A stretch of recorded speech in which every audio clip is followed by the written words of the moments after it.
पार्वती जी ने शंकर जी से कहा, भगवान अपने इस भक्त को कैलाश आने से रोक दीजिए, वरना किसी दिन मैं इसे अग्नि में भस्म कर दूंगी। यह जब भी आता है मैं बहुत असहज हो जाती हूँ। यह बात मुझे बिल्कुल भी पसंद नहीं है। आप इसे समझा दीजिए, यह कैलाश में प्रवेश ना करे। शिव जी जानते थे कि पार्वती सिर्फ उनके वरदान की मर्यादा रखने के लिए रावण को कुछ नहीं कहती है। वह चुपचाप उठकर बाहर आकर देखते हैं रावण नंदी को परेशान कर रहा है। शिव जी को देखते ही वह हाथ जोड़कर प्रणाम करता है। प्रणाम महादेव, आओ दशानन, कैसे आना हुआ? मैं तो बस आपके दर्शन करने के लिए आ गया था महादेव। आखिर महादेव ने उसे समझाना शुरू किया, देखो रावण, तुम्हारा यहाँ आना पार्वती को बिल्कुल भी पसंद नहीं है, इसलिए तुम यहाँ मत आया करो। महादेव, यह आप कह रहे हैं? आप ही ने तो मुझे किसी भी समय आपके दर्शन के लिए कैलाश पर्वत पर आने का वरदान दिया है, और अब आप ही अपने वरदान को वापस ले रहे हैं। ऐसी बात नहीं है रावण, लेकिन तुम्हारे क्रियाकलापों से पार्वती परेशान रहती है, और किसी दिन उसने तुम्हें श्राप दे दिया तो मैं भी कुछ नहीं कर पाऊंगा। इसलिए बेहतर यही है कि तुम यहाँ पर ना आओ। फिर आपका वरदान तो मिथ्या हो गया महादेव। मैं तुम्हें आज एक और वरदान देता हूँ। तुम जब भी मुझे याद करोगे मैं स्वयं ही तुम्हारे पास आ जाऊंगा, लेकिन तुम अब किसी भी परिस्थिति में कैलाश पर्वत पर मत आना। अब तुम यहाँ से जाओ, पार्वती तुमसे बहुत रुष्ट है। रावण चला जाता है। समय बदलता है। हनुमान जी रावण की स्वर्ण नगरी लंका को जलाकर राख करके चले जाते हैं, और रावण उनका कुछ नहीं कर सकता है। वह सोचते सोचते परेशान हो जाता है कि आखिर उस हनुमान जी में इतनी शक्ति आई कहां से।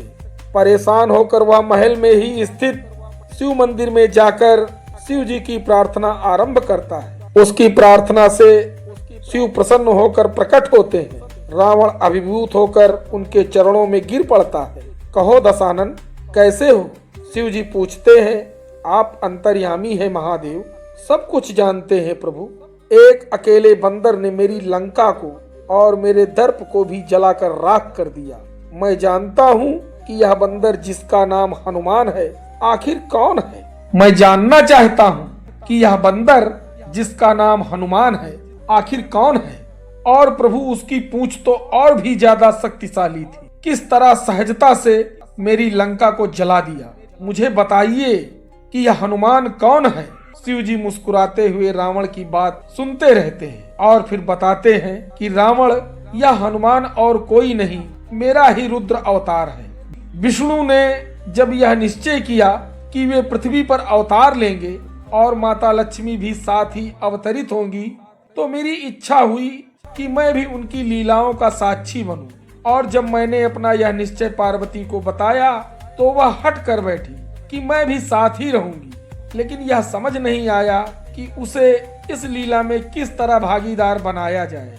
तब सभी देवताओं ने मिलकर मुझे यह मार्ग बताया, आप तो बंदर बन जाइए और शक्ति स्वरूपा पार्वती देवी आपकी पूंछ के रूप में आपके साथ रहे, तभी आप दोनों साथ रह सकते हैं। और उसी अनुरूप मैंने हनुमान के रूप में जन्म लेकर राम जी की सेवा का व्रत रख लिया, और शक्ति रूपा पार्वती ने पूंछ के रूप में और उसी सेवा के फल स्वरूप तुम्हारी लंका का दहन किया।